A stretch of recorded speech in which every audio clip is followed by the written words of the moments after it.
भावलपुर 2018 में एनए का इलेक्शन लड़ने वाली 10,000 से ज्यादा वोट लेने वाली भावलपुर की बेटी शाजिया नौरीन इस वक्त सियासत से दूर क्यों है?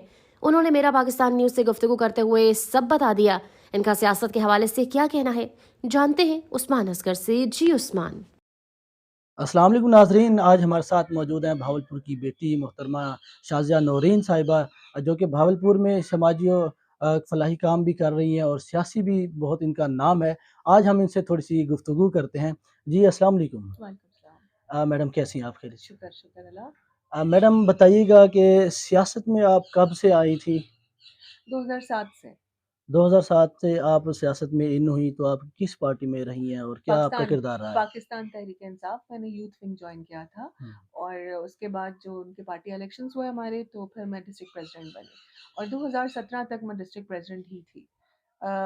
पीटीआई को मुझे याद है कि हमने उसकी बुनियादें बनाई और जो धरने से पहले का जो यहाँ पे जलसा हुआ था यहाँ पे बहुत बड़ा, मुझे याद है मेरी जनरल सेक्रेटरी थी मिसेस नौशीन, उनके साथ मिलके हमने ऑलमोस्ट 3,000 ख़वातीन को यहाँ पे लेके आए थे। तो ये बहुत बड़ा इवेंट था हमारे लिए ना। तो फिर वक़्त के साथ-साथ चीज़ें जो हैं बदलती गईं, हालात बदलते गए और जो पीटीआई की बेसिक थी, बुनियाद थी, वो बदल गई। और मुझे लगता था कि वो जिसकी खातिर हमने चीज़ें की वो है नहीं। तो पाकिस्तान के लिए हमने काम किया था। हम जैसे लोग जो हैं हमेशा ये सोचते हैं कि हमें पाकिस्तान के लिए कुछ करना है। तो जब आप पाकिस्तान को ही टारगेट नहीं बना रहे तो फिर कुछ नहीं। तो 2017 में मैंने जो है पीटीआई को ड्रॉप किया और फिर जनरल परवेज़ मुशर्रफ साहब की पार्टी जॉइन की, ऑल पाकिस्तान मुस्लिम लीग। तो मैडम सियासत में पहले तो आप बड़ी जो है ना एक्टिव थी और एनए के आपने इलेक्शन पे भी लड़ी थी, 10,000 से कुछ ज़्यादा वोट भी लिए थे। तो आजकल आप सियासत में इन नज़र नहीं आ रही, इसकी क्या वजह है? देखिए, पहली बात तो जब मैंने 2018 का इलेक्शन लड़ा था तो वो मेरे लिए एक तो वो एक जंग थी, पूरा जिहाद था। हमने हुँ, बहुत एफ़र्ट किया, सब कुछ किया और मुशर्रफ साहब जो है यहाँ नहीं थे, दुबई थे। हुँ, तो एनए का इलेक्शन लड़ना मेरे लिए आसान भी नहीं था। लड़ा, सारे काम भी किया। वक़्त गुज़रा और जो उस वक़्त का जो हमारे नतीजा हमारे सामने आया तो उससे हुँ, बड़े हालात ख़राबी की तरफ गए। काश ऐसा ना होता। हुँ, ये एक अलग मसला है कि इलेक्शंस को फ़ेयर एंड क्लियर होना चाहिए। तो जब फ़ेयर एंड क्लियर नहीं होते तो फिर हालात बिगड़ता है ना। तो आपने देख लिया होगा कि सियासत ने कौन-सा रुख इख्तियार किया था और आज पाकिस्तान हुँ, किस हालत में खड़ा हुआ है। अब सियासत में मैं क्यों एक्टिव नहीं हूँ, बहुत ज़्यादा एक्टिव नहीं हूँ, ये सब लोग मुझसे सवाल कर रहे हैं। तो उसकी बेसिक बुनियाद जो है वो मेरा घर है, मेरी वालिदा। हुँ, आप समझें उनकी तबीयत इस काबिल नहीं है कि मैं अब मैदान में ज़्यादा मूव कर सकूँ और सियासत का काम ये नहीं होता फिर घर में नहीं बैठ सकते हैं, आपको हुँ। इलेक्शन के लिए निकलना पड़ेगा ना। तो ये तो दिन-रात का काम है। मैं वो कर नहीं पा रही, तो मुझे लगता है कि मैं शायद जस्टिफ़ाई ना कर सकूँ। और इसका दूसरा एस्पेक्ट ये है कि मुझे अब सियासत जो है मुझे लगता है सियासत एक मज़ाक बन गई है। पाकिस्तान में सियासत जो है अब सिर्फ़ और सिर्फ़ उसका जो बेसिक पर्पस है वो क्या है कि मैं आज 6 लगा दूँ और कल 12 हासिल कर लूँ। आपके पास इसके अलावा और कोई मोटिव नहीं है, कोई मकसद नहीं है। तो सियासत ने जब ये रुख इख्तियार करना हो और ऐसे जाहिल से मुराद ये नहीं है कि डिग्रियाँ नहीं हैं। हुँ। बहुत सारे लोग ऐसे हैं जिनके पास डिग्रियाँ हैं, लेकिन वो डिग्रियाँ जो हैं वो ज़ुल्म है, हमारे ऊपर ज़ुल्म है, हमारे जैसे लोगों के लिए। उन्होंने कुछ भी नहीं करना हमारे लिए। तो आप सोचें अगर उन्होंने उन्होंने ही आना है, तो फिर उस सियासत करने का मुझे लगता नहीं है कि कोई फ़ायदा है। तो मैडम इस वक़्त जो पाकिस्तान में सियासी बहरान ही एक समझ लें, जो मौजूदा सियासी सूरत-ए-हाल है, इसके हवाले से क्या कहेंगी? देखिए सियासी बहरान इस वक़्त ये वाक़ई बहरान आप कहते हैं इसको।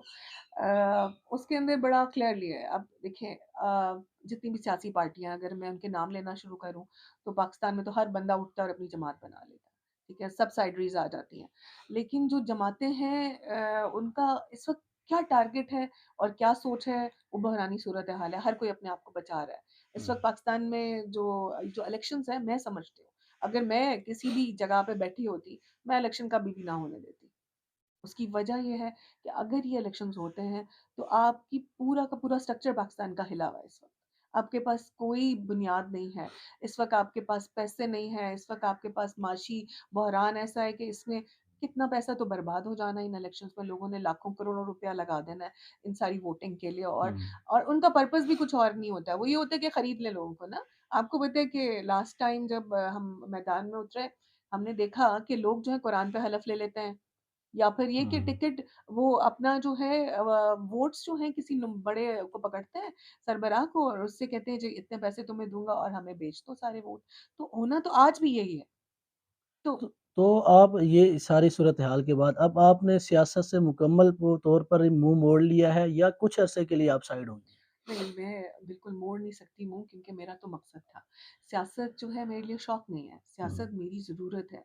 हम जैसे पढ़े-लिखे लोगों की ज़रूरत है और होनी ठीक है। चाहिए। मैं समझती हूँ कि पाकिस्तान में जो अगर मीडियोक्र्स, जो मिडल क्लास है, जिसको जो कुशन होता है किसी माशरे का, अगर वो सियासत में आ जाते हैं तभी हम बेहतरीन तरक्की की राह पर निकल सकते हैं। अदरवाइज़ आप वैसे ही ज़लील होते रहेंगे। वडेरों ने, उसको क्या पता कि भूखा पेट होता क्या है? हुँ, उसको क्या पता कि सर्दी-गर्मी क्या है? वो तो अपने एसी के कमरे में बैठ के कहेगा, हाँ जी, बहुत गर्म हालात हैं, बहुत सारा। उसको तो उसने किस चीज़ का तजुर्बा ही नहीं किया, आप कैसे उसको समझेंगे कि वो आपकी मुश्किलों को समझेगा? हम लोग क्या करते हैं, बड़ी गाड़ी पे लोग आए, सलामी किए हमने उसको, और उसने चावल बाँट दिया हमने उसको वोट दे दिया। तो होता तो यही है ना, तो हमारे जैसे लोगों को सियासत से जाना नहीं है। मैंने हुँ। कुछ वक़्त के लिए थोड़ा-सा पीछे हटी हूँ, अल्लाह ताला मेरी वालिदा को जो है वो सेहत दे दें, तो आमीन, श्योर आई आमीन, आई विल आमीन। Join it. तो मैडम जो आपके चाहने वाले आपके वोटर्स ज़ाहिर-सी बात है उनको भी आपका इंतज़ार होगा कि आप इलेक्शन में आएँ, लड़ें, उनके लिए आप काम करें। तो अपने वोटर्स को आप क्या पैगाम देना चाहेंगी और उनको क्या मशवरा आप देंगी कि इस वक़्त जो मौजूदा हालात हैं वो किस पार्टी के साथ खड़ें? देखिए, इस वक़्त जो है मैं मुझे, आप सच मानें और मेरी आदत भी है कि मैं सच ही बोलती हूँ, मुझे कोई एक पार्टी भी ऐसी नहीं लग रही जो हमारे वोट की हकदार हो। हुँ, मैंने आपको पहले भी बता दिया, अगर मैं किसी काबिल होती, तो मैं ये इलेक्शंस होने ही ना देती, क्योंकि ये हमारे पाकिस्तान के हक में नहीं है। कौन से ऐसे लोगों कमाल कर दिए, लोगों ने कितने नुमाइंदे ज़रा खड़े हुए हैं, ज़रा देखिए वही सारे, वो कहते हैं ना कि पुराने पापी ही सामने आ रहे हैं आपके, तो आप उन्हीं को दोबारा से अपने वोट देंगे तो क्या फ़ायदा होगा? जी, नाज़रीन आपने देखा मोहतरमा शाज़िया नूरहीन साहिबा हमारे साथ गुफ्तगू कर रही थी। उन्होंने अपनी सियासत में कब आईं वो बात वो भी हमारे साथ उन्होंने शेयर किया और मौजूदा हालात के बारे में भी उन्होंने बात की। सबसे बढ़कर जो आप जो है उनके सपोर्टर्स वेट कर रहे थे कि वो इस वक़्त सियासत से थोड़ा दूर क्यों हैं। उन्होंने बताया कि उनकी वालिदा की वजह से वो इस वक़्त कुछ अरसे के लिए सियासत से दूर हैं और मौजूदा जो सियासी हालात हैं उनकी वजह से, लेकिन वो मुकम्मल तौर पर सियासत से दूर नहीं है। जी।